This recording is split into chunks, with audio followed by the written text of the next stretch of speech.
ಎಲ್ಲರಿಗೂ ನಮಸ್ಕಾರ.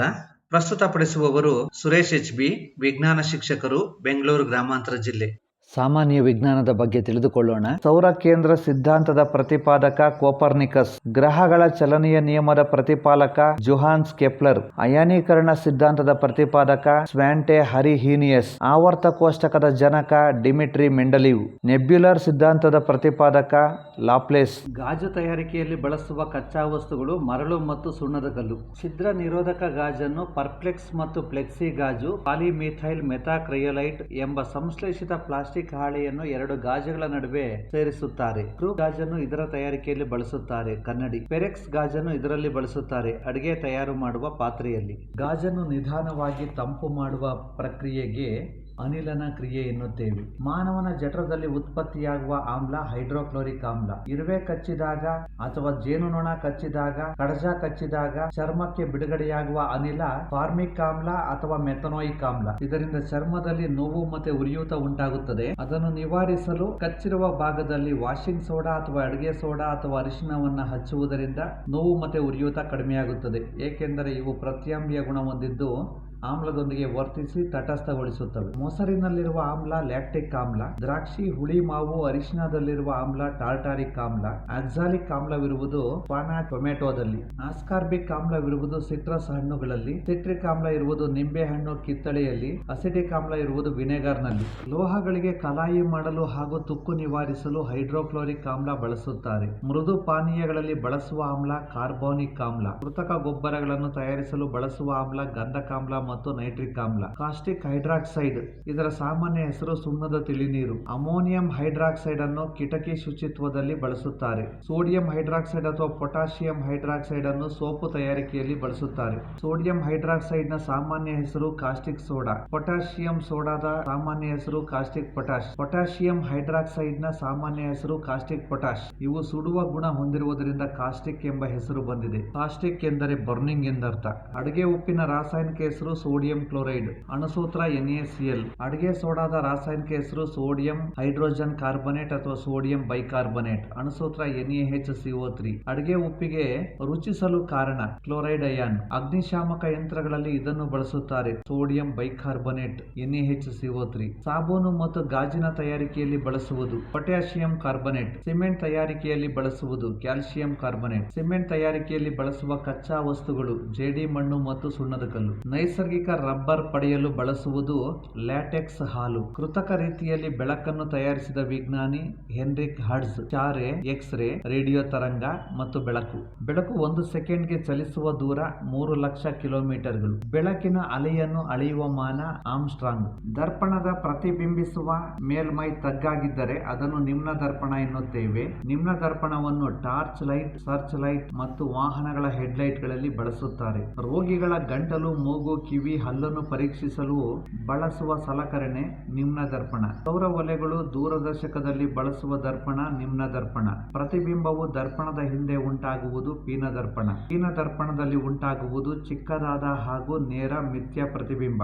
ವಾಹನದ ಹಿನ್ನೋಟ ದರ್ಪಣ, ಬೀದಿ ದೀಪಗಳಲ್ಲಿ ಬಳಸುವುದು ಪೀನ ದರ್ಪಣ. ವಿದ್ಯುತ್ ಶಕ್ತಿಯನ್ನು ಅಳೆಯುವ ಸಾಧನ ಆಮ್ಮೀಟರ್. ವಿದ್ಯುತ್ ಆವೇಶದ ಪ್ರವಾಹವು ತೀವ್ರತೆಯನ್ನು ಅಳೆಯುವ ಮಾನ ಆಂಪಿಯರ್. ವಿದ್ಯುತ್ ಪ್ರವಾಹವನ್ನು ಉಂಟು ಮಾಡಲು ಮಾಡಿಕೊಂಡ ಸುವ್ಯವಸ್ಥಿತ ವ್ಯವಸ್ಥೆಗೆ ವಿದ್ಯುನ್ಮಂಡಲ ಎನ್ನುತ್ತೇವೆ, ಎಲೆಕ್ಟ್ರಿಕ್ ಸರ್ಕ್ಯೂಟ್. ವಿದ್ಯುತ್ ಶಕ್ತಿಯಿಂದ ಕೆಲಸ ಆಗುವ ದರಕ್ಕೆ ವಿದ್ಯುತ್ ಸಾಮರ್ಥ್ಯ ಎನ್ನುತ್ತೇವೆ. ವಿದ್ಯುತ್ ಸಾಮರ್ಥ್ಯ ಅಳೆಯಲು ಬಳಸುವ ಅಂತಾರಾಷ್ಟ್ರೀಯ ಮಾನ ವ್ಯಾಟ್. ಮಾನವನಲ್ಲಿರುವ ಕೀಲುಗಳ ಸಂಖ್ಯೆ 600, ಮಾನವನಲ್ಲಿರುವ ಸ್ನಾಯುಗಳ ಸಂಖ್ಯೆ 500. ವಯಸ್ಕನ ಶ್ವಾಸಕೋಶದ ತೂಕ 1.5 kg. ವಯಸ್ಕನ ಹೃದಯದ ತೂಕ 300 ಗ್ರಾಂ. ಮಾನವನ ದೇಹದ ಉಷ್ಣತೆ 37 ಡಿಗ್ರಿ ಸೆಲ್ಸಿಯಸ್ ಅಥವಾ 98.6 ಡಿಗ್ರಿ ಫ್ಯಾರನೈಟ್. ಮಾನವನಲ್ಲಿರುವ ಬೆವರು ಗ್ರಂಥಿಗಳ ಸಂಖ್ಯೆ ಸುಮಾರು 20 ಲಕ್ಷ. ಮಾನವನಲ್ಲಿರುವ ಹಲ್ಲುಗಳ ಸಂಖ್ಯೆ 32. ಮಾನವನ ಯಕೃತ್ತಿನ ತೂಕ 1.5 kg. ಮಾನವನ ಉಸಿರಾಟದ ಸಂಖ್ಯೆ ಪ್ರತಿ ನಿಮಿಷಕ್ಕೆ 17 ಬಾರಿ. ಮಾನವನ ರಕ್ತದ ಒತ್ತಡ 120/80 ಮಿಲಿಮೀಟರ್ ಪಾದರಸ. ಮಾನವ ರಕ್ತದ ಪ್ರಮಾಣ ದೇಹದ ತೂಕದ ಶೇಕಡಾವಾರು 8%. ಮಾನವನ ಬಿಳಿ ರಕ್ತ ಕಣಗಳ ಆಯಸ್ಸು 9 ರಿಂದ 10 ದಿನ. ಮಾನವನ ಮುಖದಲ್ಲಿರುವ ಮೂಳೆಗಳ ಸಂಖ್ಯೆ 14. ಇವೆಲ್ಲವೂ ವಕ್ರ ಮೂಳೆಗಳಾಗಿರುತ್ತವೆ. ಮಾನವನ ತಲೆ ಭಾಗದಲ್ಲಿರುವ ಮೂಳೆಗಳ ಸಂಖ್ಯೆ 8. ಮಾನವನ ತಲೆ ಬ್ರಡಿಯಲ್ಲಿರುವ ಮೂಳೆಗಳ ಸಂಖ್ಯೆ 8. ಇವೆಲ್ಲವೂ ಚಪ್ಪಟೆಯಾಗಿರುತ್ತವೆ. ಮಾನವನ ತಲೆ ಭಾಗದಲ್ಲಿರುವ ಒಟ್ಟು ಮೂಳೆಗಳ ಸಂಖ್ಯೆ 22. ಮಾನವನ ಮೆದುಳಿನ ನರಗಳ ಸಂಖ್ಯೆ 12 ಜೊತೆ. ಮಾನವನ ಮೆದುಳು ಬಳ್ಳಿಯ ನರಗಳ ಸಂಖ್ಯೆ 31 ಜೊತೆ. ಮಾನವನಲ್ಲಿರುವ ಶ್ವಾಸಕೋಶಗಳ ಸಂಖ್ಯೆ 2. ಬಲಗಡೆ ಶ್ವಾಸಕೋಶ ಸ್ವಲ್ಪ ಚಿಕ್ಕದಾಗಿರುತ್ತದೆ, ಎಡಗಡೆ ಶ್ವಾಸಕೋಶ ಸ್ವಲ್ಪ ದೊಡ್ಡದಾಗಿರುತ್ತದೆ, ಏಕೆಂದರೆ ಎದೆಯ ಬಲಭಾಗದಲ್ಲಿ ಯಕೃತ್ತು ಇರುವುದರಿಂದ. ಮಾನವನಲ್ಲಿರುವ ಬೆನ್ನು ಮೂಳೆಗಳ ಸಂಖ್ಯೆ 33. ಮಾನವನಲ್ಲಿರುವ ಪಕ್ಕೆಲುಬುಗಳ ಸಂಖ್ಯೆ 12 ಜೊತೆ. ಮಾನವನ ಕೈಯಲ್ಲಿರುವ ಮೂಳೆಗಳ ಸಂಖ್ಯೆ 64. ಮಾನವನ ಕಾಲುಗಳಲ್ಲಿರುವ ಮೂಳೆಗಳ ಸಂಖ್ಯೆ 62. ಮಧ್ಯ ಕಿವಿಯಲ್ಲಿರುವ ಮೂಳೆಗಳ ಸಂಖ್ಯೆ 3. ಮಾನವನ ಉಸಿರಾಟಕ್ಕೆ ತೆಗೆದುಕೊಳ್ಳುವ ಗಾಳಿಯಲ್ಲಿರುವ ಆಮ್ಲಜನಕದ ಪ್ರಮಾಣ 21%. ಮಾನವರಲ್ಲಿರುವ ವಾಯುಚೀಲಗಳ ಸಂಖ್ಯೆ ಸುಮಾರು 70 ಕೋಟಿ. ಮಾನವ ಹೊರಗೆ ಬಿಡುವ ಗಾಳಿಯಲ್ಲಿರುವ ಆಮ್ಲಜನಕದ ಪ್ರಮಾಣ 16.89. ಮಾನವನಲ್ಲಿರುವ ರಕ್ತದ ಪ್ರಮಾಣ ಸುಮಾರು 5.4 ಲೀಟರ್. ಮಾನವನ ರಕ್ತದ pH ಮೌಲ್ಯ 7.4. ಮಾನವನ ಹೃದಯದ ತೂಕವು ದೇಹದ ತೂಕದ 0.43ರಷ್ಟು ಇರುತ್ತದೆ. ಮಾನವನ ಹೃದಯದ ಕೋಣೆಗಳ ಸಂಖ್ಯೆ 4. ಮಾನವನ ಹೃದಯದ ಮೇಲ್ಭಾಗದಲ್ಲಿರುವ ಕೋಣೆಗಳಿಗೆ ಹೃತ್ಕರ್ಣಗಳು ಎನ್ನುತ್ತೇವೆ. ಮಾನವನ ಹೃದಯದ ಕೆಳಭಾಗದಲ್ಲಿರುವ ಕೋಣೆಗಳಿಗೆ ಹೃತ್ಕುಕ್ಷಿಗಳು ಎನ್ನುತ್ತೇವೆ. ಮಾನವನಲ್ಲಿರುವ ರಕ್ತದ ಗುಂಪುಗಳ ಸಂಖ್ಯೆ 4. ಮಾನವನಲ್ಲಿರುವ ಮೂತ್ರಜನಕಾಂಗಗಳ ಸಂಖ್ಯೆ 2. ಮಾನವನ ಒಂದು ಮೂತ್ರಪಿಂಡದ ತೂಕ ಮತ್ತು ಎತ್ತರ. ತೂಕ 150 ಗ್ರಾಂ, ಎತ್ತರ 10 ಸೆಂಟಿಮೀಟರ್ ಅಂದರೆ 2 ಇಂಚು. ಮಾನವನ ಸಣ್ಣ ಕರುಳಿನ ಉದ್ದ 9 ಮೀಟರ್. ಮಾನವನ ದೊಡ್ಡ ಕರುಳಿನ ಉದ್ದ 1.5 ಮೀಟರ್. ಥೈರಾಯ್ಡ್ ಗ್ರಂಥಿಗಳು ಸ್ರವಿಸುವ ಹಾರ್ಮೋನ್ ಥೈರಾಕ್ಸಿನ್ ಹಾರ್ಮೋನ್. ಪ್ಯಾರಾಥೈರಾಯ್ಡ್ ಗ್ರಂಥಿಗಳು ಸ್ರವಿಸುವ ಹಾರ್ಮೋನ್ ಪ್ಯಾರಾಥಾರ್ಮೋನ್.